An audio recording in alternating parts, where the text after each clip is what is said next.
Understanding measurements is essential in science as well as in everyday life. Whether you're cooking a recipe, traveling a distance, checking your body temperature, or timing a race, measuring things accurately helps us communicate and work effectively.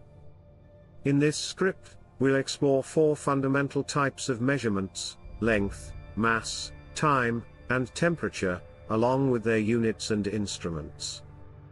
Let's start with length. Length tells us how long or tall something is, or how far 2 points are from each other. In everyday life, we measure the length of a pencil, the height of a person, or the distance between cities. The standard unit of length in the SI system is the meter, m. Smaller lengths are measured in centimeters, cm, or millimeters, m, and longer distances are often measured in kilometers, km. To measure length, we use instruments like rulers, measuring tapes, and meter scales. For example, a tailor uses a flexible tape to take body measurements for stitching clothes, while an engineer may use a laser distance meter to measure the dimensions of a room. For irregular objects like a curved wire, we use a thread to follow the curve and then measure the thread with a scale. Now, moving to mass, which is the measure of how much matter is present in an object. It is not the same as weight. The SI unit of mass is the kilogram, kg. Smaller items are measured in grams, g, and larger quantities in quintals or tons. When you go to a grocery store, vegetables are weighed using spring balances, digital weighing machines, or beam balances. For instance, a fruit vendor uses a traditional pan balance to compare the weight of apples against standard weights. In laboratories, electronic balances are used for high-precision measurements. Even in our homes, kitchen scales are becoming common to measure ingredients while cooking.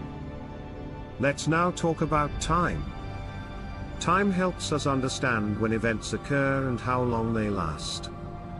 The SI unit of time is the second, s, but we often use minutes, hours, days, and even years depending on the context.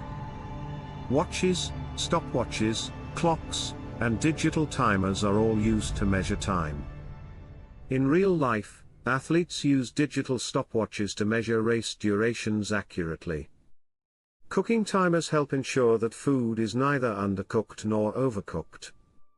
School bells ring at specific times to indicate class changes, all examples of how precisely time is measured and used. The last one is temperature, a measure of how hot or cold something is. The most commonly used units of temperature are degrees Celsius, degree Celsius, and degrees Fahrenheit, degree Fahrenheit. Scientists, however, use Kelvin, K, as the SI unit of temperature, especially in physics and space science. In our daily life, we use clinical thermometers to check our body temperature. The normal human body temperature is about 37 degrees Celsius. In kitchens, oven thermometers help maintain precise baking temperatures.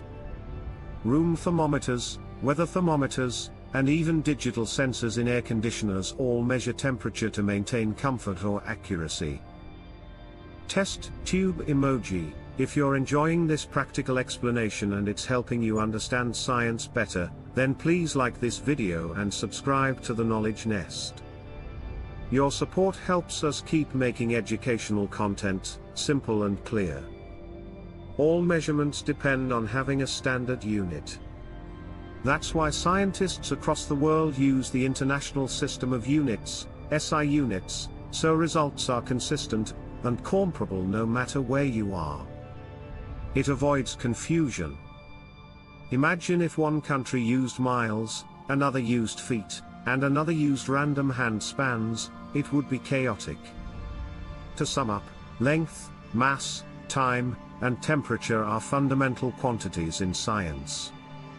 Learning how to measure them accurately using correct units and instruments is not only useful for exams but essential for real life. From medicine to engineering, farming to space travel, measurement forms the foundation of progress.